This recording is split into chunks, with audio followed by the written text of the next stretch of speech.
Do you know, this is the second take of me making this video, and I'm going to put it on my Patreon, which you can find in my video description if you want to see the shit show that recording was. But it's an interesting one because I ranted on for fucking ages. In this video, I want to talk about investing. Now, should you listen to a guy on YouTube who's literally just lost his job and has no money to invest? Then yeah, don't follow the advice. And you should never follow advice, financial advice from anyone who's not like a professional or whatever. But this is just my opinion. And I've been looking, and I was speaking to a friend actually a couple of days ago about potential investments and where to put your money. And he had a portfolio, and a really good portfolio, to my understanding anyway, where he put money in Manchester United. And he had it for a long period of time. I will say as well, if you live with a family, you can save up like £1,000 a month, perhaps even more than that, then fantastic. But if you're like me and you don't have the money to invest in big companies right now, then that money should invest in yourself. Time should be invested in yourself. You should learn skills that help you pay the bills and then get you a better salary so then you can put £1,000+ a month into investments. Anyway, that being said, I've been looking at two different things in my spare time when I'm procrastinating from what I should be doing.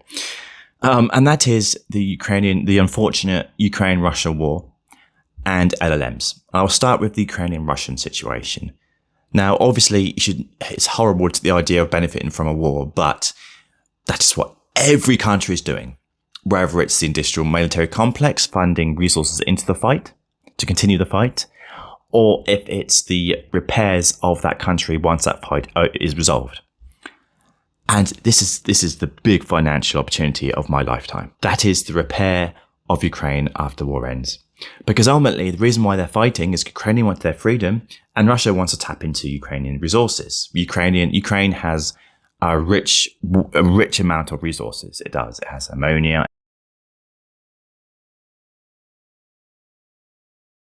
It has, I think it's ammonia. It has loads of different resources, which I found quite interesting.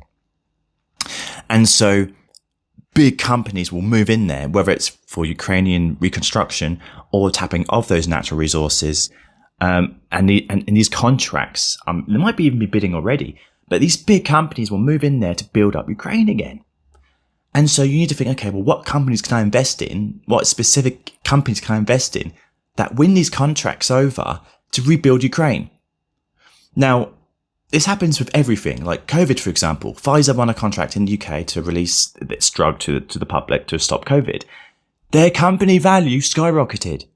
You want to invest, so if people knew this beforehand, they'd invested in Pfizer. Now, this is the equivalent of that post-war. Just think about what you can invest in Ukraine that companies will be building there, or do you know what I mean? That's what I think about. The other thing I think about is LLMs. Now, if you follow my videos before, you know that I'm into building my own LLM.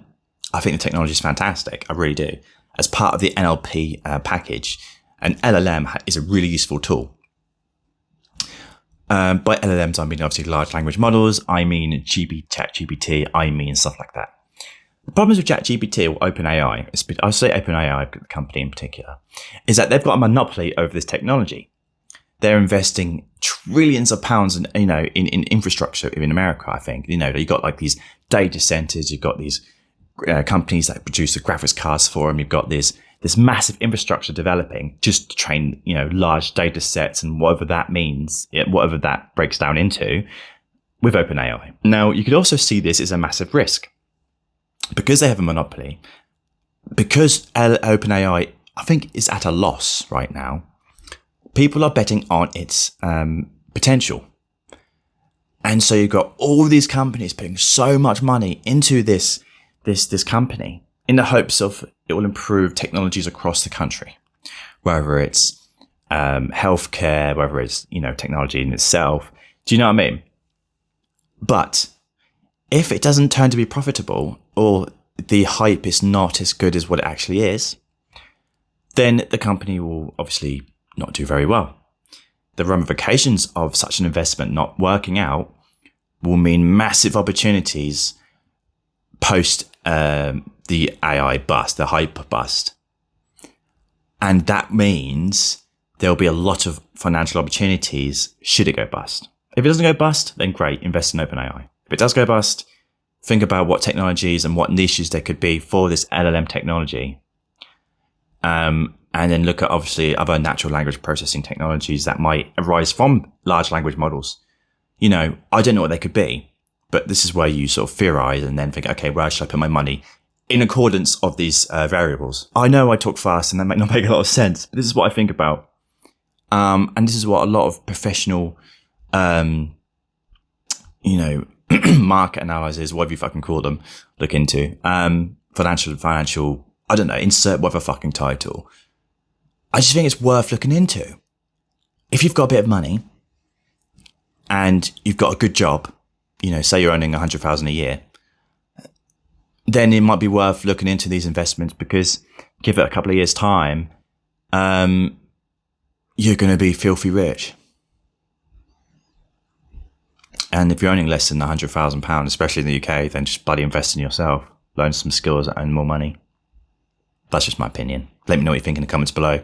That was just my rant on investments. Cheers.